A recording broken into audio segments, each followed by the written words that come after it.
ये इस टाइम आप कैसे कंपेयर करते हैं जो पाकिस्तान का हेल्थ सिस्टम है उसको बाहर के हेल्थ सिस्टम के साथ? क्या कुछ उसमें फ़र्क है और क्या कुछ पॉजिटिविटीज़ हैं, क्या कुछ नेगेटिविटीज़ हैं? काइंडली थोड़ा सा इस चीज़ पे भी नज़र डालिए। जी जी जी। मैं सिर्फ एक गुजारिश कर दूं कि हमारे ज़माने में या पाकिस्तान में बाहर की दुनिया से, जी सर। अब बाहर की दुनिया से सिंपल 3-4 बातें आप देखते हैं। mesela एक बच्चा बाहर जाता है पोस्ट ग्रेजुएशन करने के लिए, ठीक है, तो वो उसको सपोर्टिव मेजर्स मिलते हैं। सही हो गया। एक उनका नंबर 1 अटेंडेंस का रिकॉर्ड होता है। जी सर। नंबर 2 उनका प्रैक्टिकल काम का रिकॉर्ड होता है। ठीक है। नंबर 3 उनका मतलब ड्यूरेशन होता है। और लास्ट पे उनका जो वाइवा होता है उसमें कोई ऐसी मतलब डिस्क्रिमिनेशन नहीं की जाती जो हमारे मुल्क में। एग्जैक्टली ठीक है। हमारे मुल्क में ये होता है कि भी बच्चा 3 साल 4 साल 2 साल जितना भी ड्यूरेशन है डिप्लोमास का वो मतलब गुजार के जब जाता है तो पहले उसकी कोई यानी ये तीनों चारों चीज़ों को मद्देनज़र नहीं रखा जाता। मिसलन उसकी मतलब अटेंडेंस का रिकॉर्ड नहीं, उस पर नंबर नहीं लगाए जाते, प्रैक्टिकल काम नहीं देखा जाता उसका। ठीक है। उस पर लास्ट पे जो वो वाइवा वोसी होती है मतलब में, ठीक है, तो या टॉक्स सिस्टम होता है मतलब में उससे रिलेटिवली टॉक्स अब बेहतर हो गया है। ठीक है। मतलब तो वाइवे में ही बच्चे को फेल या पास कर दिया जाता है। एग्जैक्टली। मेरा ख्याल ये है कि अब इसको कंपैरेटिवली बाहर की दुनिया की तरह होना चाहिए। उसके तीनों चारों रिकॉर्ड, अटेंडेंस, प्रैक्टिकल जॉब्स, ठीक है, और वाइवा मिला के उसको पास या फेल होना चाहिए। ठीक है। अदरवाइज़ इस तरीके से फिर आप 2-4 मिनट में मतलब ये जजमेंट नहीं कर सकते। बच्चे को 3, 4, 5 सवाल मतलब 6 सवाल 8 सवाल करके ना तो पूरी उसकी मतलब 1 साल 2 साल 3 साल 4 साल 5 साल की असेसमेंट नहीं हो सकती।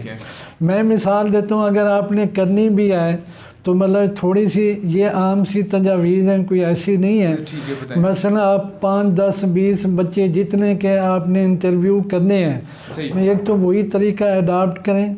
नंबर 2 तरीके से आप ये करें कि क्वेश्चन एक जैसे हों। मैं मिसाल देता हूँ, एक बच्चे से CNS है, कार्डियोवास्कुलर सिस्टम है, सर्कुलेटरी सिस्टम है, GIT है, any system of the body. ठीक है। आप एग्ज़ाम कर रहे हैं तो उसमें मतलब 10 सवाल हैं, 5 हैं, जो भी एक एग्जामिनर ने करना है वो लिख के रखें, वो सबसे एक जैसे सवाल करें। ठीक है।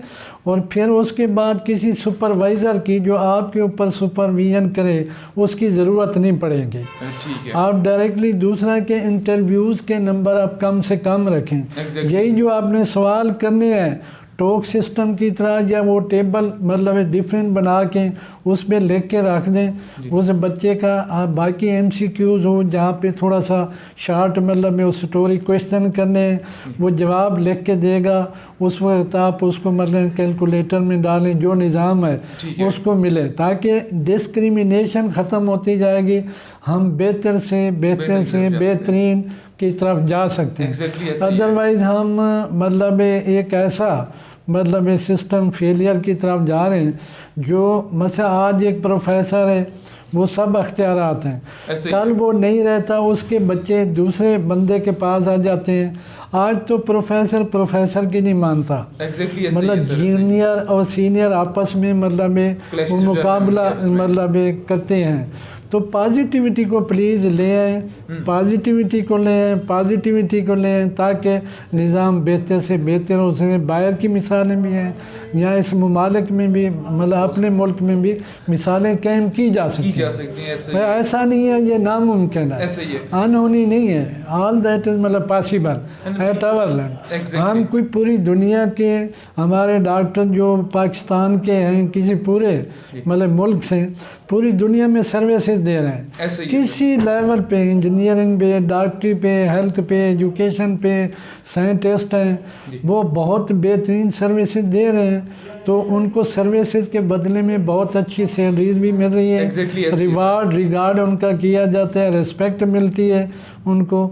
तो वो निज़ाम क्यों यहाँ नहीं चल सकता? जबकि हमारे मोस्टली जो बाहर के लोग हैं मतलब ये हमारे पाकिस्तान के पॉलिटिशियंस हैं, ब्यूरोक्रेट्स हैं, टेक्नोक्रेट्स हैं, बाहर से पढ़ के आते हैं, वो निज़ाम यहाँ अप्लाई क्यों नहीं करते? तो खुदारा इस पे तवज्जो। इंशाल्लाह सर इस चीज़ पे मतलब जो हमारी स्पेशली यंग जनरेशन है वो इस चीज़ के ऊपर अच्छा खासा फोकस रखे पड़ी है।